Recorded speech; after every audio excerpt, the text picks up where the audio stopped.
Women love the bad boy. You're right, Paul. No, they do. Stay tuned, because at the end of this video we're going to tell you whether you can fix the bad boy or not.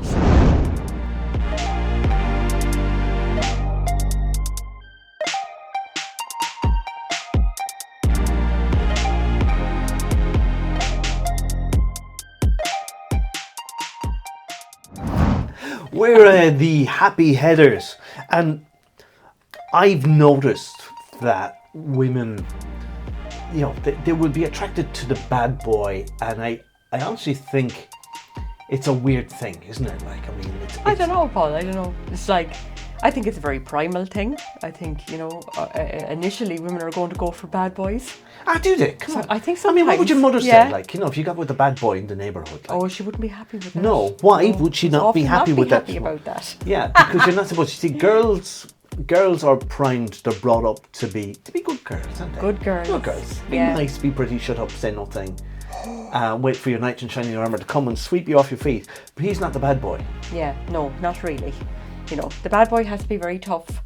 He has to be very confident. There's a whole lot of testosterone floating around in the bad boy. Oh, there isn't that true? Yeah. Like, that, and you can tell me this because you're a woman and I'm not, that at certain times during your menstrual cycle, you are more prone or more likely to be attracted to the bad boy. Well, perhaps, yes. I think if you are ready for a mate. Ready for mate. You're interested. You're interested and you're not in vegetarian. Yes, you're ready for mate. That's me. You're looking for some meat. Mate. Jesus.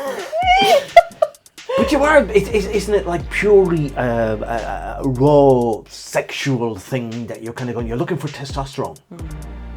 And there's the bad boy. Good swimmers. Good swimmers. Strong swimmers. And he's got a nice pair of Speedos. Yes. Maybe not. Right, that kind of swimmers. But isn't it a primeval thing then, that you are drawn to this bad boy? Now, it is an overgeneralization in ways as well, because not all women like, a bad boy. Some women love men for their intellect, the conversation, and they share a different level. No, they do, honestly. Really? Yeah. They do, Paul. So how do you think you ever got a woman? I suppose, yes. That's a good point. Yeah. Comment down below if you think Paul is a bad boy or an intellect. I know. I haven't got an official here to be a bad boy. You have to have the scrubby beard or 2 or 3 days of the tattoos. I haven't got any tattoos. No tattoos. And you have to have you just have to be that you don't give a damn about the rules. Yes. But you see, this to me too is that women, as I said, they're tutored, they're conditioned to be good girls, nice little pretty girls, and this allows them to be the bad girl. It does give you a bit of an escape, I suppose, really. Yeah. Yeah. Or it gives you a purpose, I suppose, to fix this guy, We'll get back to that in a little while, but I was thinking, you're standing amongst your friends. If you get with the bad boy, because he's unattainable, he's elusive. He's not looking to settle down settle down, get a mortgage, get a dog, get a car, and he's not looking for that. So is the woman trying to kind of wrestle him to the ground and submit him into being a husband or relationship material? Yeah, well, I suppose really it comes back to that primal need for somebody who is, I guess, really just strong and, He protects her. Yeah, he has that protective instinct maybe, or something like that. I think it says more about a woman's insecurity than anything else. Do I need someone to protect me? Well, it's an interesting thing that, I grew up as a boy. Of course, I'm still a boy, man. But this need to feel safe was something that was alien to me, because men fight physically. And I remember somebody saying to me that she was a real tomboy growing up, but then she kind of realised when puberty kicked in, she just didn't have the strength to match males in fighting or play or anything like that. And suddenly she felt vulnerable. More vulnerable. And that wasn't my experience, you see. So if you're with a bad boy, then he's going to beat everybody who looks at you. Yeah. Well, like if you go back to cave times, like definitely you would have needed a strong man, a good hunter. you know, I wasn't agile. I wasn't going back to cave times. I was going back to Hollywood, like the movies. Go back to the movies. Yeah, who in the movie? Yeah, who in the movies would they're be always the heroes, aren't who they? would be your bad boy? Aquaman. Aquaman. God bless us. Did you ever see him? Yeah, fabulous. I haven't watched that. Pure beast of a man. And I actually don't like men with long hair, believe it or not. Really? Yeah, but this guy has long curly hair. And Right. Is he a good conversationalist? Don't think so. Could He you doesn't talk? really say much. Could you talk fish to him and stuff like that? Sushi? Yeah, I don't know. No. He doesn't really say much. But in that instance, you see, you're not looking for a guy to be No. a good talk. To be intellectually stimulating. You want him to be something else. You're right. Okay. but you see, the heroes in film, the male role models have to be like the James Bond people, the Jason Bourne. Oh people. yeah. They're always incredibly fit and fast, and they can fight, and they can. Yeah, and they drink and they smoke and they do all kinds of things. Yeah. But none of them is talking about taking out a pension and Yes. They're all kind of loose men, aren't they? They're loose. Like, there's none of them are settled down with women or married with children or any of that crack. They're all completely single. Is there a female equivalent then? Is there the bad woman? I was going to put another word with the bad. Do men like bad women? No, you see, to me, bad women are trouble. What is a bad woman, though? You see, that's the thing. I'm trying to think of what are the qualities you would kind of go, in a bad woman. Well, I'd say she has a bad woman to me would be somebody who's just bitchy, creates drama, trouble, looking for attention the whole time, giving out. Giving out, yeah. Oh, God, I knew somebody years ago, and he see the pain on he Paul's got with face. this. Well, it wasn't me.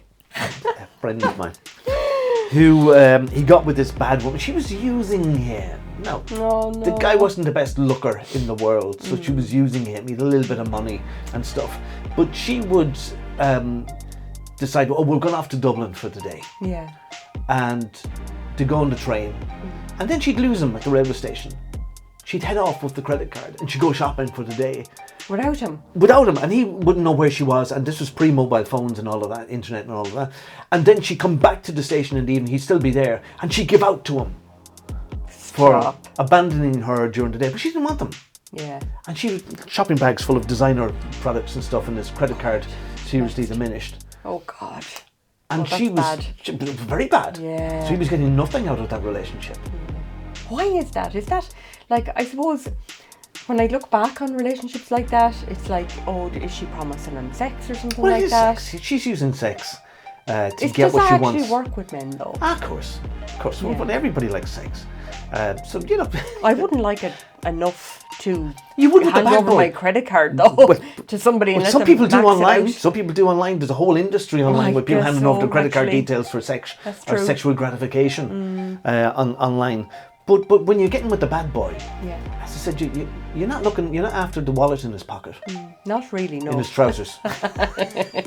Is that a big wallet? Is that the you're not. And you see it's whether it's the one night stand or whether it's the fling thing, you're just looking for gratification. I'd say women want to nail him down, though. That's the big thing, isn't it? Well, you see, this gets us to the thing that you said, like about fix are it they fixable?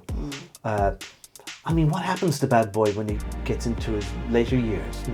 Are the bad boys still walking around like with attitude age 70 and 80 around the place, kicking over dustbins? Don't see too many of them. Are they just grumpy old? Are they just grumpy old men? Do they get married and settle down, and are they tamed by the woman? I think they can be. I know several bad boys who were tamed by their women. Okay.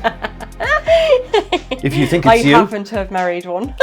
You did marry one, did you? Yeah. Right. Okay. And you tamed them. Skinhead, tattoos, the works. Did you have to use tasers or anything like that to tie him down? No. Just kindness, actually. Kindness. Yeah. Really interesting. Would you see? But he wanted. But this is. I was just going to say that. Do you think that he it wasn't so much that you tamed him down, but he had gone through a phase where he was rebellious. Yeah. Doing all that stuff, and he was ready then to move into another phase of life. It was just a coincidence that you happened to come along. I happened to meet him. So you can't take credit for it. No, I can't. I have to give all credit to him in fairness, because I think it is a choice. Like, you either want to be that way, it's a persona, and we can all be whoever we want. You know, so whatever persona you decide to wear today, that's your persona. And I think bad boys go around with the persona that, you know, they're so confident and hardy and tough and everything, but inside they have like maybe a heart of gold. They're soft. You know, they're soft inside. Go away. Yeah, I definitely think they are. They're mushy in there. But you see, that's why the woman is lured into that trap of trying to fix him in the first place. And maybe Looking he uses for the that. mush. Maybe he uses that. Yeah. Maybe he uses that to lure her in. Let her think she can fix me. Yeah, possibly. Yeah, I mean, it's been known to happen, hasn't it? Whereas I don't think the man would try to fix a bad woman. He just wouldn't be bothered, wouldn't be arsed, he'd just walk away. I think it's an awful lot to do with a person's security, though. What do you guys think? Like, male or female, whether you go for somebody who's just generally not good for you, you keep picking these bad boys or these bad women. You know, it's to do with your own self-esteem and your own growth in yourself. Like, how do you actually feel about yourself? What way do you talk to yourself? What goes on in your own conversations? You see, when you talk about security, what pops into my mind is physical security. But I think with men, what men might get out of emotional relationships with women is that safe place where they can confide their emotional feelings that they wouldn't do necessarily with their friends down in the pub. They couldn't. Because you wouldn't want to be soft. Yes, you couldn't be. Sure, you don't discuss things anyway with the lads. You know. So with a significant other then. Unless you're us, like, you know. You see, I wonder too, is it the same in gay relationships? Say gay men, do they sometimes go for the bad boy? Do gay women, do they go for the bad woman? And again, I think it boils down to just being human and where you're at as a human being. You know, do you feel secure in yourself or do you not? You know, do you feel confident? Do you think you can look after yourself? If you deep down think you can't, then you're more likely to go for the bad boy or the bad woman. Yeah. Regardless. Listen, let us know what you think. We're the Happy Headers. Subscribe to us, like us, and we'll read all your comments. Talk to you soon.